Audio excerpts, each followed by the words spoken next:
Assalamu alaikum туугандар. Бүгүн Жалал шаарындамын. Жалал шаарынын центри, базары. Бул Чехова улица.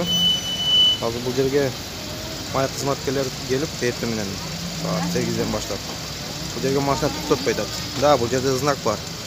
Бул жерге токтошко запрещен. Арка жак вообще бош. Только машина эле токтотот. Мындан бирден бир себеби мен жеке оюм. Машиналарды берге токтотпой, жаңы базарга айдаш керек. Элдичи. Бул политикасы тура, мердинчи. Азыр бул гайлар айтат, бизге начальник команда берди, ушу жака тургула деп. Ошо команданы аткарып атабыз дейт. Аркы жакта көрдүңүз, пустой. Бул жак вообще пустой. Бул 4 көчө деп коет. Бул Чехова, бул үстөн түшүп келген Бакиев көчөсү. Тугандар, каналга подписасаңыз, лайк басаңыз. Бул ылдый жагы.